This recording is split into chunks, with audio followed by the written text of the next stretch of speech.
So we're continuing along the path, the 8-limb yoga path. And yesterday we talked about brahmacharya. Um, and I decided to switch things up a little bit because typically whenever I've read the sutra or anything about the sutra about the 8-limb path of yoga, they always have the yamas, which are the restraints that we adhere to in a certain order. And I think that's purposeful, but I switched it up a little bit to kind of just get a sense of, if you're thinking of these things slightly differently, what happens. So oftentimes ahimsa or non-harming is the first. And I don't think that's by accident, that's the first that Patanjali laid out. And then Satya comes next. And we've already explored Asteya and Brahmacharya, which come after usually, but they're all, they're all needing to be worked at the same time. So Satya is truthfulness. And sometimes I wonder if he or they, whoever wrote the sutra, whoever Patanjali is, there's a lot of mystery around that. But I wonder if there was a lot of intention around the order of how the yamas were laid out or not. So just for something different, I've switched the order around, and today we're going to talk about Satya, or truthfulness. So it seems obvious, like many of them, just right out the gate, that to be truthful is important, and it's a tenet of how we live with each other, to have honesty. But of course, there's so many layers to truthfulness that are not just don't tell lies and speak your truth. So there's a few things. First, because it follows right after ahimsa, usually, really the first is to do no harm. So a lot of times truth can be painful, truth can hurt. So discerning, does truth need to be spoken, or does it need to just be held silently? So, the old adage, before you speak, to try to think to yourself, is what you're about to say, is it kind? Is it true? And is it necessary? If we really kind of filtered our speech through that, through those questions, is it kind? Is it true? Is it necessary? It would be amazing how much less we would all say, right? And so sometimes Satya really is about non-speaking as much as it is about speaking truth, but practicing silence and understanding that a lot more can be understood when we act from a place of silence than when we act from just kind of reactionary speech. So that gap between an impulse to speak and actually what you say, if we can widen that gap so that we choose wisely and we are not as reactive, this can be a really wonderful aspect of Satya. So the other thing is, when you're communicating, to not make assumptions. So much of the time, because of just the way our brains work, we organize, we compartmentalize, we assume, and we judge very consciously, but also subconsciously and unconsciously. And a lot of these assumptions we perceive as truth, but really they are not truth. They're just assumptions, or what our brain kind of tallies up all of our conditioning and history to come at a result. And we say that is true. But maybe my truth is different from your truth too. So to recognize that a lot of how we communicate is based on assumptions and judgments, and can be held to a sense of spaciousness to allow for other people's opinions. And then another thing is to avoid hyperbole, exaggeration. Do you use words like always and never, or I hate that, or I love that, or I'm so fill in the blank. I'm very so fill in the blank. So to recognize when we might be exaggerating. And of course, lots of people embellish stories, and that can be really fun to listen to. And it's not necessarily a bad thing, but to just kind of monitor and recognize when you feed your mind an always or a never statement, that it has an energetic impact, and to just recognize that, is that true? And then the next is avoiding gossip. Gossip can be a very big piece of breaching the bounds of Satya. I've always taught my girls when they were young and kind of developing their values around friendship and communication was stop. And if you feel like, yes, Ruth, incredibly instead of very, that's a good point. So I always taught them that if someone is not present in their space, their physical space with them, then why are you talking about them? Unless you're talking about sharing some really beautiful compliment or goodness or something like that. But if someone is not in your physical presence, to not be talking about them. And this tends to really slow down the amount of gossip that is spread about, which is never very kind. So kindness first.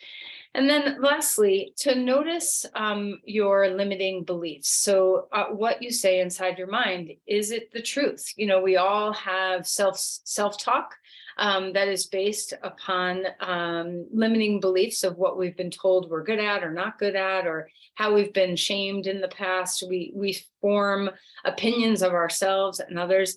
And, you know, those can turn into very strong self-limiting beliefs of, I'm not good at that, I am good at that. So, and then actually, and that's not all I want to say, I'm looking at my notes. So with those limiting beliefs, what used to be true may not be true now. And then lastly, this is the lastly, when and where is speaking or holding truth uncomfortable for you? So when do you lie to yourself or to others? What are the subtleties around this? When someone asks you how you are and you say you're great or you're fine and you're not, you know, what is that about? You know, do we lie to ourselves and others because of not wanting to be vulnerable? Or is there shame sometimes in the realms of those gray areas of where we don't always speak our whole truth? So to just recognize, you know, how does truth really filter through you?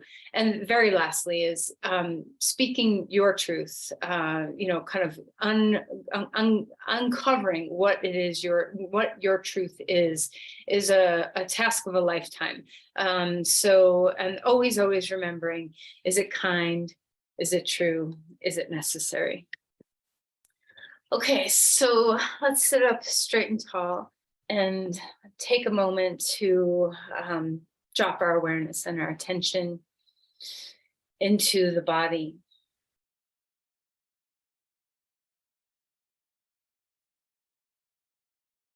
It's amazing how we can deny the truth within our own being so often. Simple things like how you are feeling right now. Do you have a denial of how you are some days when you know you just have to get up and go and you got to do what you got to do? And so there's no point really acknowledging that you're not well on some level. So take this moment in your practice to acknowledge the truth of how you are right now.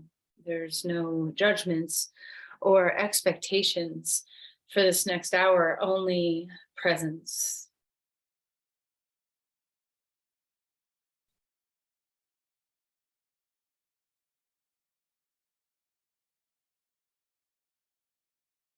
Is there a sense of spaciousness that you can cultivate across your face?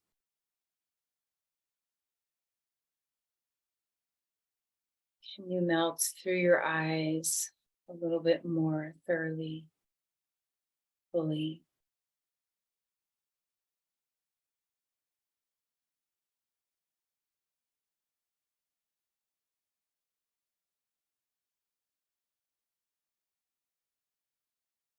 Can you open up across your collarbones, feeling that sense of space across your heart?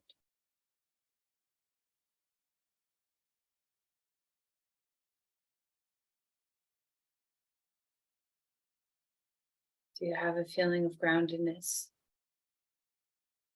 How is your lower body? Does it feel supportive, stable? Are you sitting in a way that cultivates freedom of the breath, freedom of the spine? Can you observe your breath?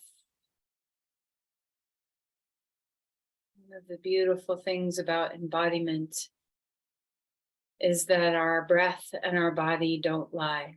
Our minds can get caught in eddies of half-truths, judgments, really weird pathways that we've cultivated over a lifetime of what we understand to be true. Whereas our body can often just have a more pure, direct sense of that. So when you feel your breath getting choppy or short, or fast, or whatever you're noticing, what is the truth in that? What is the sign? What is the breath telling you that is true in that moment? And the same with the body. When you hide from your body, or when your body hides from your mind, I don't know who's the leader there, but when you don't have a full open communication with the body, what is being hidden? What is being clouded, denied, ignored, shunned? So see if in our practice, no matter which pose we go into, can you have a sense of non-judgmental, open-minded awareness of the body's truth?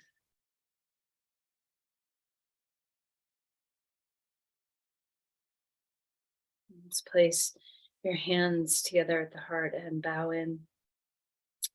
Maybe cultivating intention of Satya through the day today.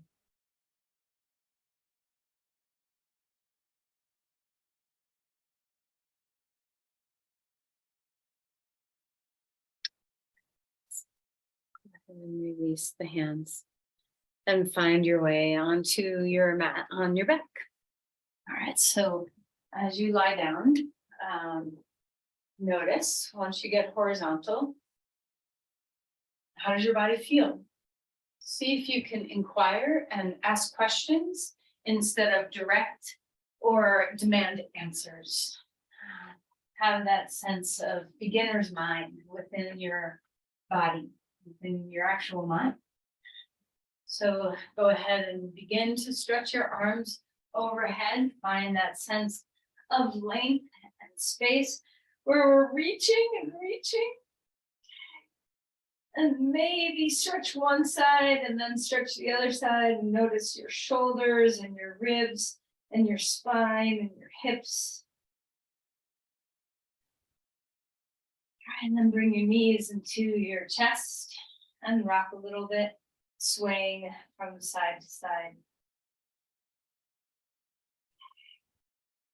And let's circle the knees, rolling through a little bit of ease across your sacrum.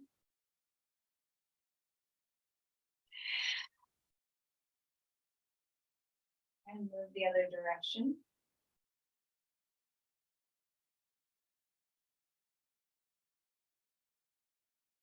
All right, and then open up the knees away from the midline, bring them back toward the midline, just feeling that sense of what's available today. Where is my range of motion in my hips?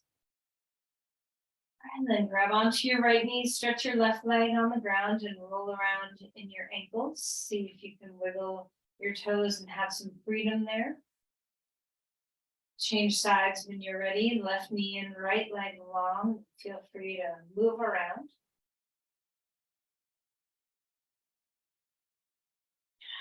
All right, and then expand. Stretch your limbs wide. Open your body out. Big breath. And then exhale and draw your knees into your chest. Head comes up. Once more.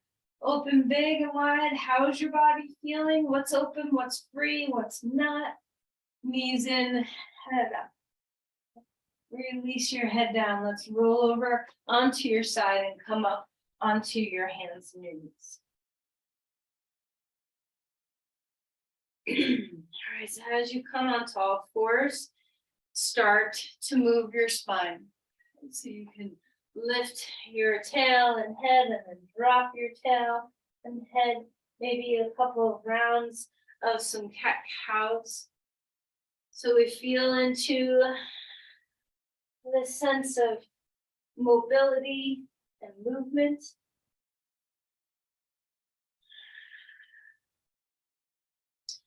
All right, so allow yourself to have any kind of range of motion that's available, including all the way down to your feet. So maybe you want to curl your toes under and stretch back like child's pose. Soften your skull.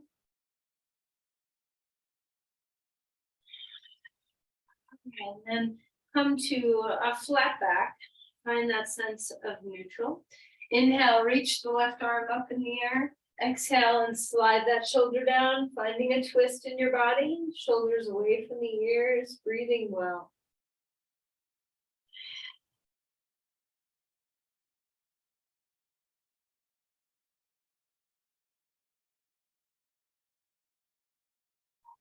Inhale, arm coming back up, hand comes down, change sides, lift your arm up.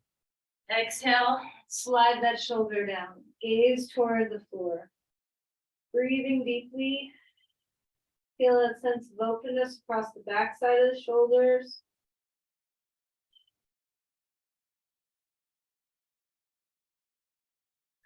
And inhale, lift that arm back up, hand comes down onto the ground. Okay, move its spine about one more time and find your way up to dog pose. Stretch and lengthen through your body. All right, so a full breath in. Let's enjoy our dog pose. Round through your hands and feet. Feel free to move around. If you want to pedal your feet, go ahead and pedal your feet. Feel into that mobility of your Achilles, the soles of your feet, your calves. All right, and then once you're ready for stillness, there's no rush to be still, but when you are ready for stillness, allow yourself to drop. Sink your weight, feel the hands and the feet. Try not to collapse through your body. It's just a yielding and then a lengthening through the body. Keep the neck as neutral and soft as you can. Let's walk our feet forward and come into Uttanasana. Relax your neck.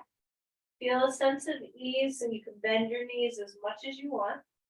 We're going to stick our hands underneath our feet. So palms facing up, get your toes up and stick your hands underneath there and try to climb your toes right to your wrists. And then open up the backs of your knees a little bit. You don't have to think about going straight.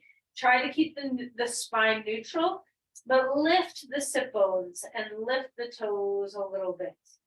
Find that fullness that you can have right here in the back of the legs, and then release your hands, bend your knees. Rise all the way up, coming up to stand. Now, anytime you've been down for a while, it can make you feel dizzy. So if you struggle with that, always remember to squeeze your legs for a moment, to squeeze your hands toward each other for a moment. Give yourself a chance to get your blood pressure back. Reach up, arms to the sky, lean back if it feels nice. Feel that nice opening across your chest. Cactus your arms, squeeze the shoulder blades, and then release the hands down. Interlace your hands behind your back. Open up the shoulders. Don't lean forward yet. Just first open across the collarbones. Stretch the front sides of your shoulders. Keep your neck as neutral as you can. Hug the shoulder blades toward each other. And then when you're ready, bend your knees and lift your arms away from the spine. Bobble your head, let it relax. And then release your arms down. Come to a halfway lift. Hands can be on blocks or your legs or the floor, wherever you naturally want to be. Extending through the spine here. Pause in your half lift. Stretching to the bottom of your feet. Big toe mounds, pinky toe mounds. Inner and outer heels. See if you can ground those four corners and then lift the arches up, up, up.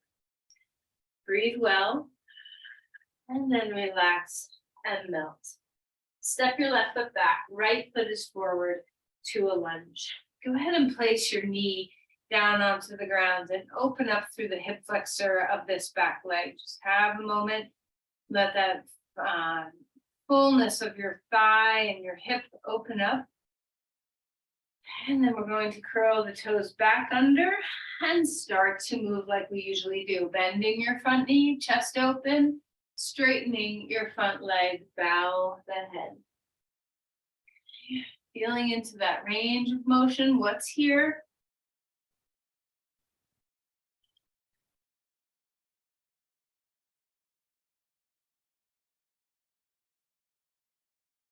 All right, pause in your lunge, ground your legs, adjust anything that needs adjusting, and then go ahead and find your way on up. Bring your arms anywhere that supports. Okay.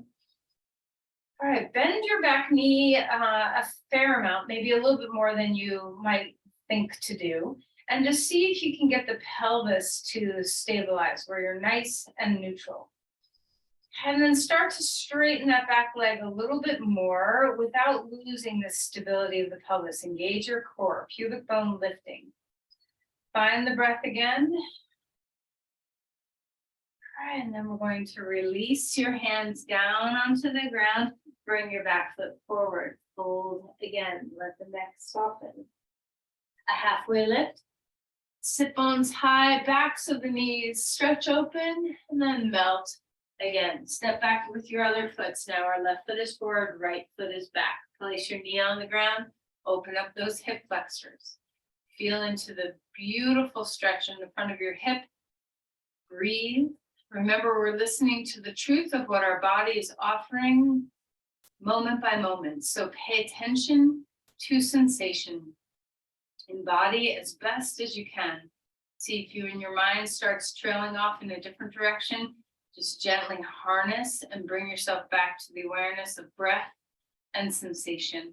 Come on up off of that knee. Start to bend and straighten the front leg. So we're just warming up the legs here. Let the head bow if you need. Breathing well.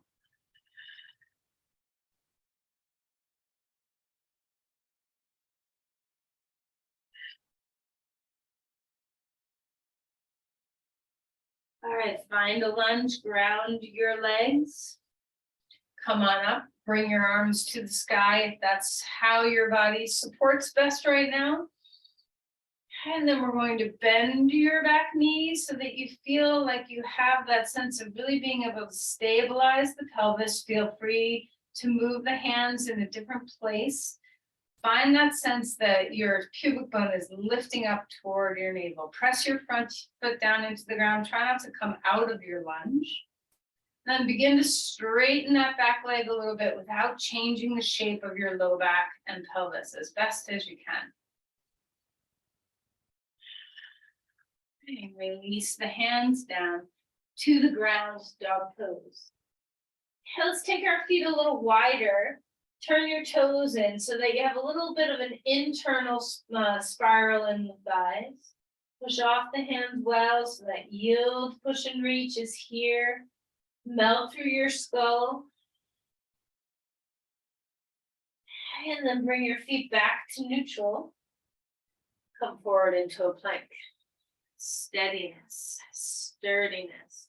Drop the shoulders. Notice if you hunker your chest up toward the sky, melt the heart just a slight bit more toward the ground. Reach your crown to your feet to your crown. So put your knees down and find the ground. Roll the shoulders a few times.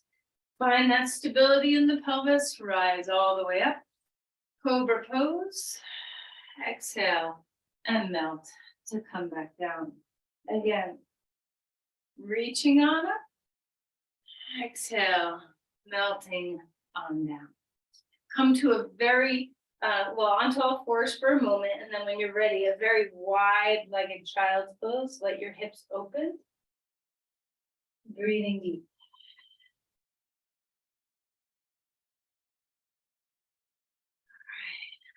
All right. Come on up. Maybe a wide-legged dog pose, maybe a neutral-legged dog pose. And then we're going to walk our feet forward. One more time, relax your neck. Inhale for a halfway lift. Melt, fold. Rise all the way up. Hands come down through center. I have a block in my hands, so I'm going to stick that between my thighs. So everybody put a block between your thighs and come to the front of your mat. And we're going to do a vinyasa with a couple chair poses in here with the block. So inhale, rise up. Exhale, chair pose. Now while you're here, allow your weight to drop down. You can put your arms anywhere you want. You can even put your hands on your thighs if you want. Wherever feels good. Lift up your toes, get your weight into your heels and sink down. Now engage your glutes and your hamstrings. Press the floor away. Hug the block gently. And we're going to stand all the way back up. Exhale and float forward. Bend your knees as much as you need. Inhale for a halfway lift. Inner thighs roll back. Exhale and relax. Now gently wobble your feet back or jump if you feel like it. Keep the block. Hug the block. Imagine the block is rolling back toward the wall behind you. So just a slight inner spiral, not enough where you're turning your knees in. Feel that sense of space across the pelvis. Tip the tailbone up. Tip the sit bones up. Feel that anterior tilt of the pelvis. Come forward into a plank. Stabilize, use that block. Try not to only use the block, use your core as well. Then come back. We're going to just skip the back bend portion of that back to dog pose. And then as you're ready, we're walking our feet forward or jumping forward, Uttanasana. And then squat down again, chair pose one more time. Arms can come up or wherever you want them to be. Feel the work start to begin in your glutes. Press your heels down. Imagine you're trying to stand up, but way too much to straighten your legs. Find the breath.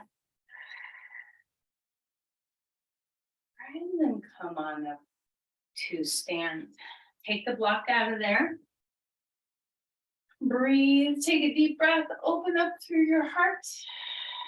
Exhale and fold forward. This time, take your hands behind your head, interlace your fingers, hold onto the base of the skull and tuck the chin toward the chest. Let the back of your spine begin to open. And then we're going to release the hands down. Step back onto all fours. Okay. Feel free to move about a little bit if you need it. We're going to take the right leg straight back behind you. Two hands stay on the ground for a moment here. Pulse your leg a few times. Just feel into the work of your glutes and your hamstrings working in unison. And then release that knee down. Change sides. Hands stay on the ground. Left leg comes up. Square the hips. Engage your core. Feel your glutes and your hamstrings work together to pulse the leg. And notice, do you have, dominance on one side versus the other? Do you have a preference for which leg comes up in the air? Let's go ahead and place that knee down. Child's pose. Let your glutes and your hamstrings release for a moment. Find your breath. And then come back up. This time we'll add the arms. Right leg out, left arm out. Find that center for stability. Breathe. Deep breath in. Exhale, elbow and knee coming underneath you. Inhale, bring it on out. Twice more. Exhale. Draw it in. Press your left shin into the ground. Okay, one more time. Knee and elbow come underneath. Inhale, bring that hand and foot out. Come down onto the ground. Sway your hips for a moment. Just let that dissipate. And we'll move to the second side when you feel ready. Left leg out, right arm. Stabilize through your core. Feel that 360. It's not just your leg. Take a deep breath in. Exhale. Elbow and knee coming underneath you. Inhale, bring it out. Exhale. Bring it in. One more time. Keep pressing your left shin into the ground, or right shin rather, sorry.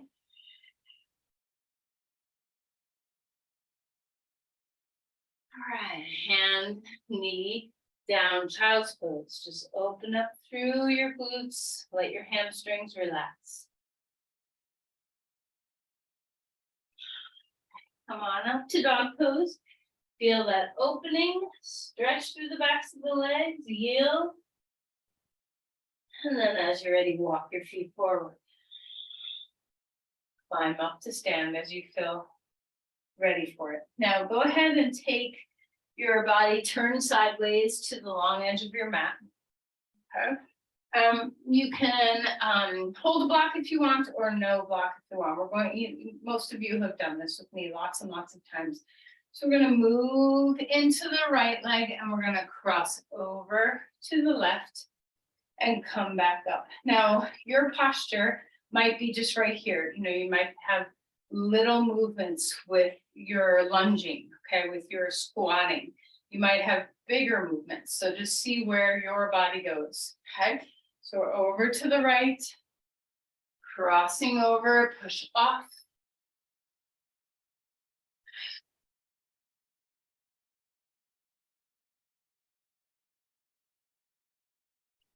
Feeling that dynamic nature of some deep squatting.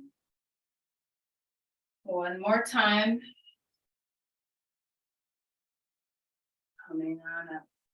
Before we do the second side, a wide squat here. Open up your inner thighs. Drop your feet. Feel that yielding. Find your breath.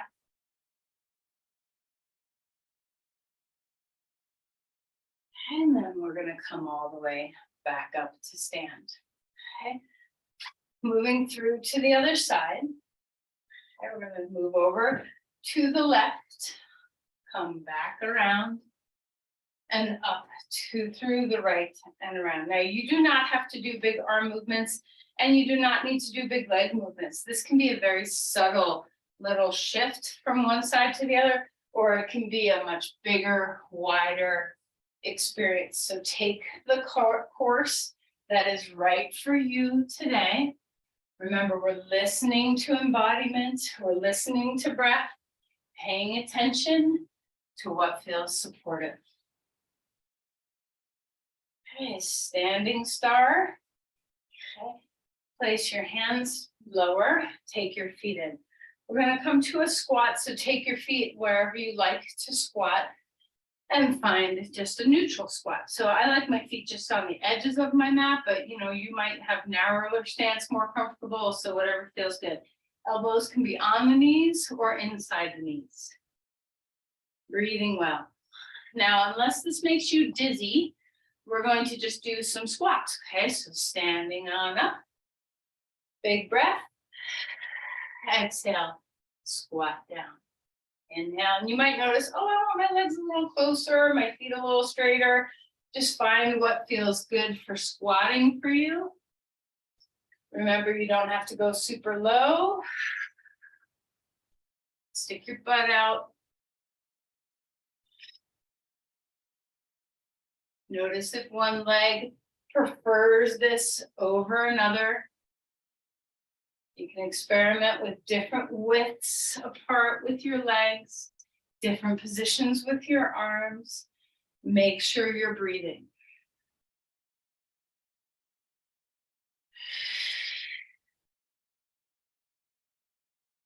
One more, and we're going to stay. Drop some weight into your feet, four corners of your feet, working with the strength of your glutes, your hamstrings.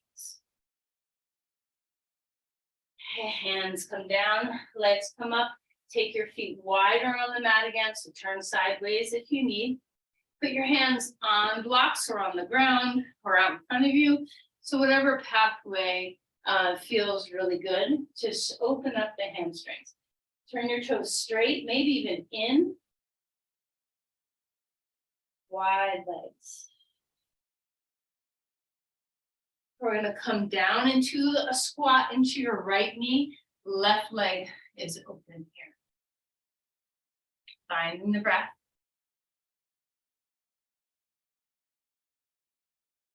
Over to the other side. Feeling that sense of space and openness through the inner groin, the inner hamstring. Okay.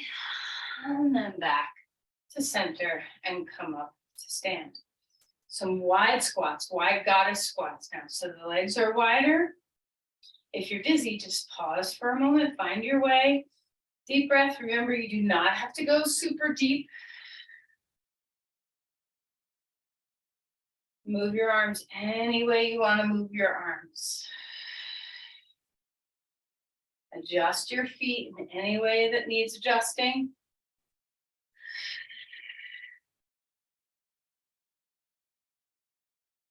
All right, and then we're going to pause in this last one.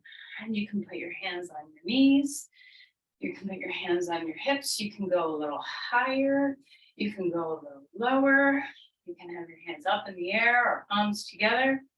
Try to keep your torso upright instead of leaning forward. Spin your feet, toes pull back, heels pull forward. Find your breath. All right, standing all the way back up, turn to the front of your mat for dog pose. Hands in the front, feet in the back. Enjoy the inversion. Relax here, melt.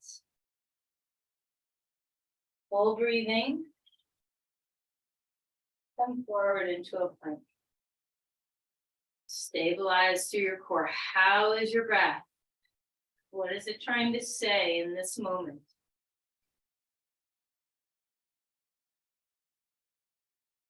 Find the ground, any back bend that you want.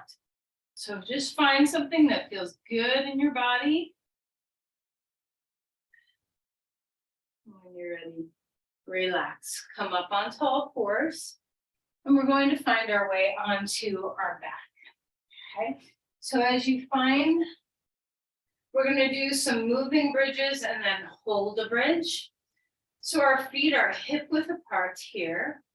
Okay, we're going to start. You can lift your arms up to the sky and then overhead as your pelvis lifts. And then exhale, lower your pelvis down, arms down at your sides. Twice more. Inhale.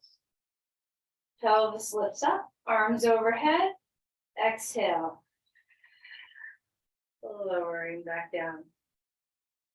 Last one. Four corners of your feet. Rooting. On the exhale, lower your arms. All right, grab a block and stick it between your thighs. So, all of our muscles in our legs need to be active for a bridge pose. A lot of times having a little stability in between your thighs can help you to turn things on. So if you find it helpful, keep the block. If you find it unhelpful, you can take the block away. Inhale and rise up, climb to the tops of the shoulders. So take those shoulder blades under a little bit. You can have your fingers pointing straight up towards the sky like robot arms. You can have your arms down at your sides, palms facing up. You can interlace your hands underneath. Root the four corners of your feet. Have a gentle hug on that block. Remember, if the block was going to fall, it would go down, not up. So which way are you squeezing the block? Gentle squeeze. Can you feel your quads, hamstrings, inner groins, outer hips? Everything's working. Feel that stability of hugging onto your pelvis, hugging onto your sacrum.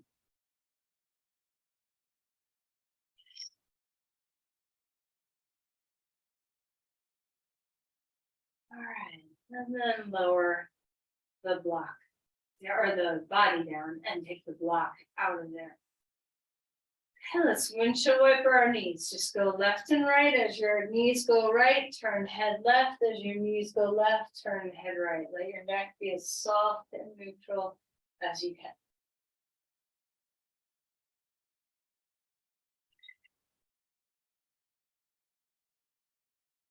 Okay, now we're gonna do this a little bit reversed, no block. We're going to come up with our shins parallel to the ground, or your knees can be a little bit closer toward your chest if your back needs that support. You can have your arms down at your sides, out at your sides, or up over your head. So decide your pathway. Okay. Breathing, we're going to tap the right heel down onto the ground, keeping the left leg stable in the air. Inhale, bring it back up. Change, left heel coming down, right leg is stable. Now, next time we do it, point your toe and touch your toe. So we're just gonna alternate between toe touches and heel touches. Feel your core, feel your breath. Imagine you had a block still between your thighs. Make sure you're able to stabilize this with your back. You're not only using your back, but your core is the prime support system here. Is your neck relaxed? Are you switching from heels to toes? Are you able to breathe?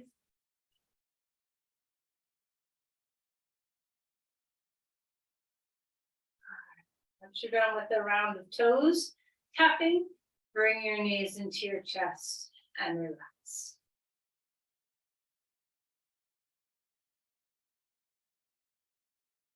Find your breath.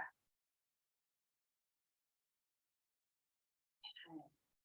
Let's go ahead and roll over onto our right side. We're going to start moving into some deep stretching now. So bend your knees, grab onto the top of your left ankle and stretch your left quad. Okay, so you're reaching your knee away from your belly. Tailbone descends toward your knee, pubic bone lifts toward your navel. Keep the knee in line with the hip instead of letting it lift up toward the sky.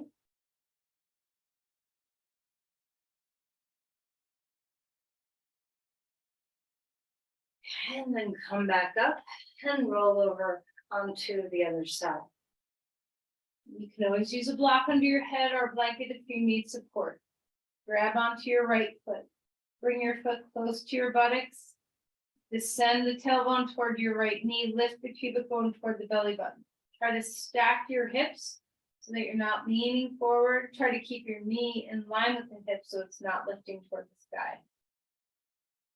Feel into the stretch. You can pull your knee back a little further, get a little deeper into the quad stretch.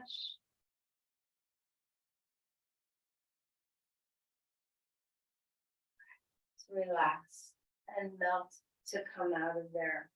Roll over onto your side and come up onto your shins. Grab some blocks. Okay, we're going to take our right foot forward and come into half Hanumasana. All right, so the chest is lifted. I have my finger pads on the blocks. That's how high I'm trying to get my chest. Drop the hip down. Breathing deeply. We're going to go back and forth just once. So lunge. Open up the hip flexors of that back leg. And then come back into half Hanumasana. Bring the blocks on the inside edge of your right leg. Find your breath. Hands on those blocks, I have them stacked one on top of the other. Take a deep breath, lift the right arm and turn to the right. Drop the right hip like it has a weight on the sit bone. Toes pointing straight up toward the sky.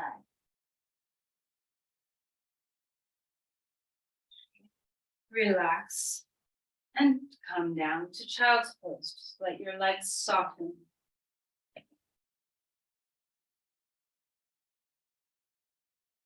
All right, come on up. We're repeating on the other side. Left foot is forward, toes up, heels down. Blocks are closer toward your hips. Finger pads on the blocks to help you have a little balance to lift the chest. Drop the hip. Try not to hyperextend the knee. Trying to move into the fullness of the hamstring. So take your sit bone back and wide, stretch through your foot, lift your toes, stretch out through the big toe and the inner heel. And then when you're ready, lunge. Place that foot down onto the ground and open up the front of your back leg. Hands on blocks, keep the spine lifted.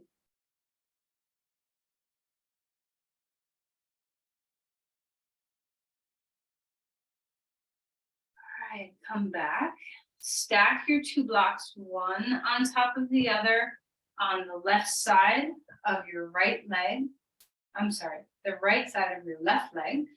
Okay, drop your hip down. Breathe well. Reach that left arm up, and we're going to find our way into a twist here. Hip down, pull your toes up, find the breath. The breath is what's twisting you.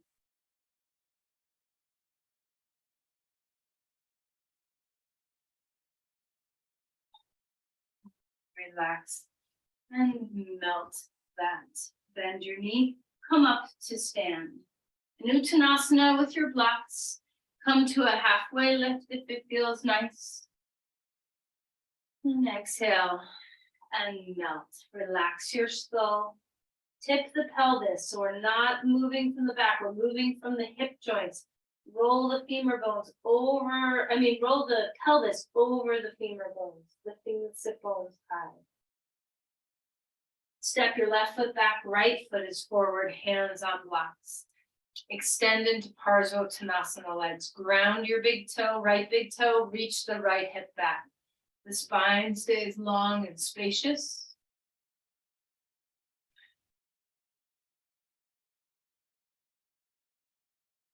And then we're going to walk the back foot forward, come back into Uttanasana, relax the neck, soften your skull. Inhale for a halfway lift. Just feel into that symmetry as best as you can. And then as you're ready, step the other foot back. Left foot is now forward. So keep your hands on the blocks. Let this be restful. So we don't have to hold so much. Ground into your feet. The big toe mound, that front foot big toe mound roots. Allow your hip to move back. Keep the neck soft, relaxed, out through your eyes. Wide sit bones, remember that inner spiral of the thighs again.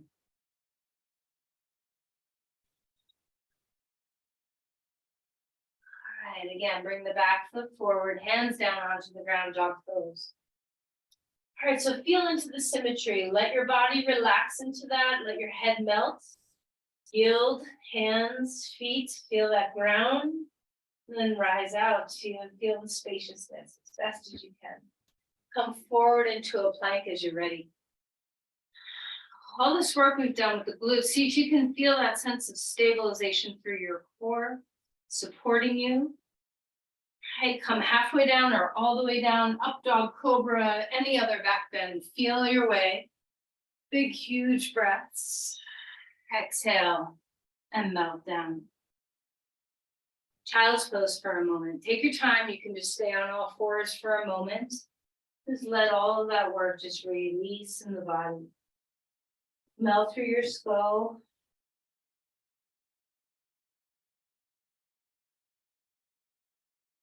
Deep full in breath, a complete out breath.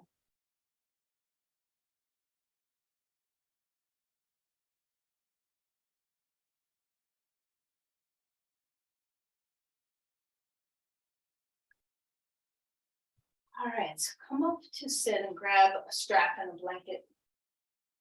And sitting on the edge of your blanket so that you have a set, and you can be higher than this if you want. As we move into a forward fold, we want to have a sense that our pelvis can anterior tilt forward. So we don't want to roll back onto our sacrum at all. Janu Shashasana, take your right foot straight out, left knee is bent. You can support with a block underneath your knee if you need to. And before we come forward, analyze how your pelvis is. Do you feel like you're rolling back on the tailbone or the back side of the sit bones? Can you feel into the sit bones and let them be right present in the center or maybe even on the anterior edge? Lift up through your spine, grab a strap, or if you don't have a strap, you can just hold the ground. Okay?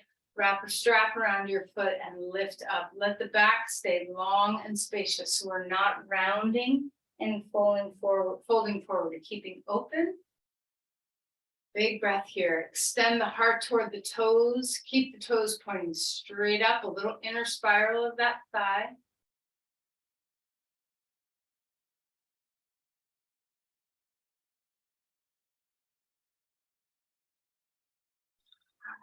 As you're ready, come out of there. We're going to bring our leg out to the side.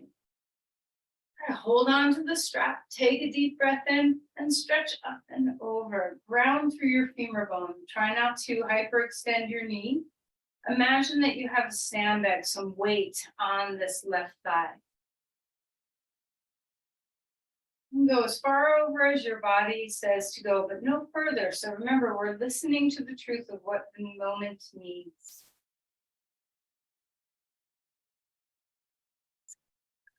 Come back to center. Bring your leg forward again and change sides. So adjust if you need to on these blankets. Two sides are not always the same. If your knee is a little wonky, you can put a blanket or a block underneath your knee to support. So remember where you are on your sit bones. Lift up through your spine. Feel that sense of space and come forward as you are ready. All right, the heart is staying spacious and open instead of collapsed and moving down. There's a teeny little baby twist in this posture. Feel into that low back stretch.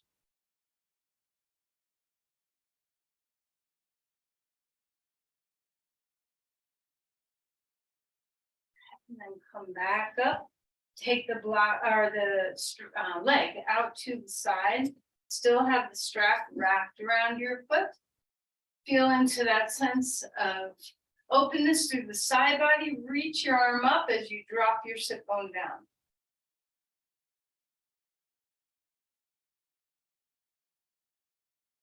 Imagine you have a sandbag on that hip so that you're getting into some of the nooks and crannies of your low back and your side waist.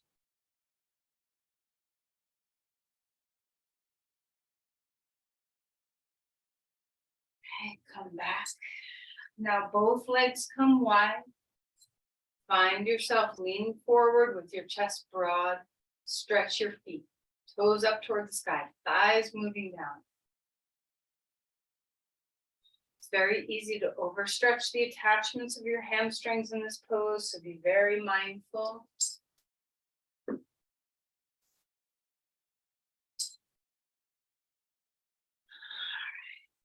Bring your knees back in. Come onto your back, knees to your chest. All right, let everything kind of fold in, relax, rocking a little bit, and feel free to rock top to bottom. So, if you want to do some rocking plow, you can. If you want to rock side to side, you can. If there's any other pose you want, like happy baby pose or a hip stretch or a twist. So allow your practice to find its completion in whatever way is best for you. So ask your body what's still needed in this last moment of doing postures before Shavasana. We have a minute or two, so feel it. Do you like to twist at the end? Do you like to stretch your hips at the end? Do you like to do happy baby? When you are thinking about Shavasana, do you want your legs up on something or flat?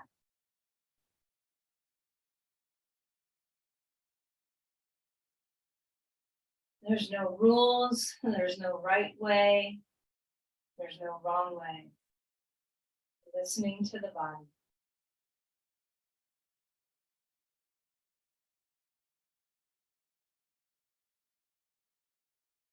What would happen if you allowed yourself to be vulnerable, to let truth shine clearly? There's nothing to cover. There's nothing to hide.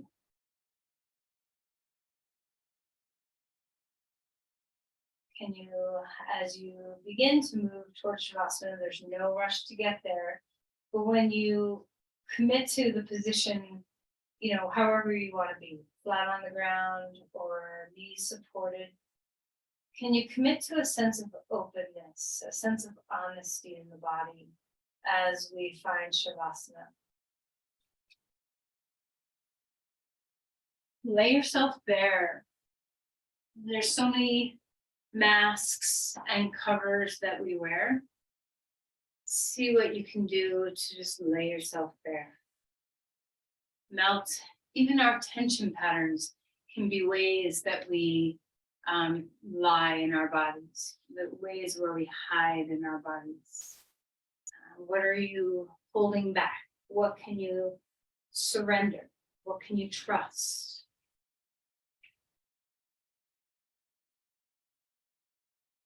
Make sure you are warm as you move into Shavasana. Make sure if you have something to cover your eyes, that can feel really good. If you need a blanket, take it.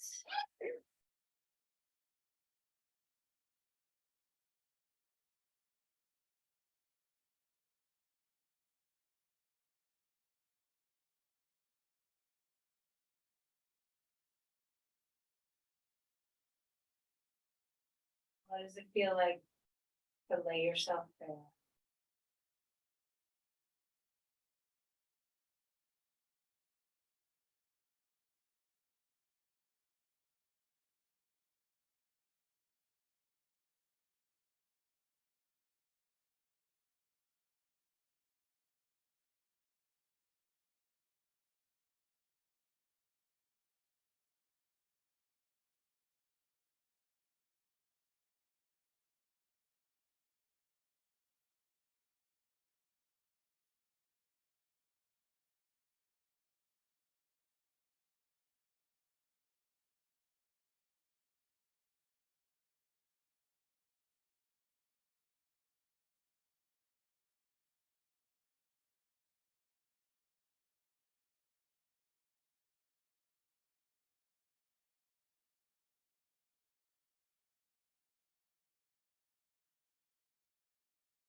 Now it's your body again.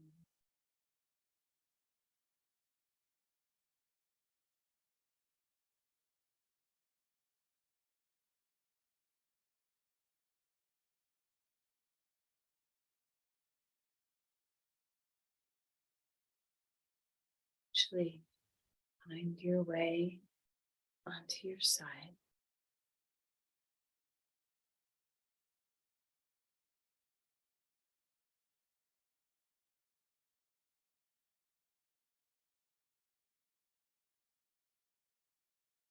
As you're ready, lift yourself up.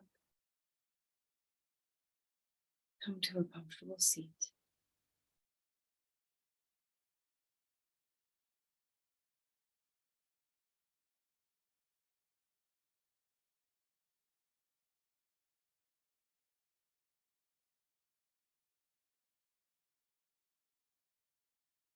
What is your practice giving you? Have you uncovered?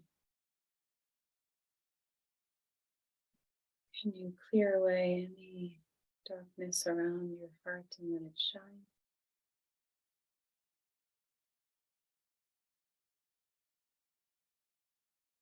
Let's offer our energy outward to another.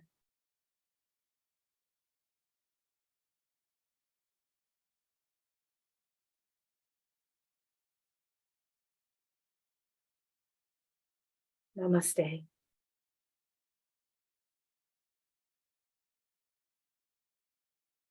Thank you, everyone. Be well.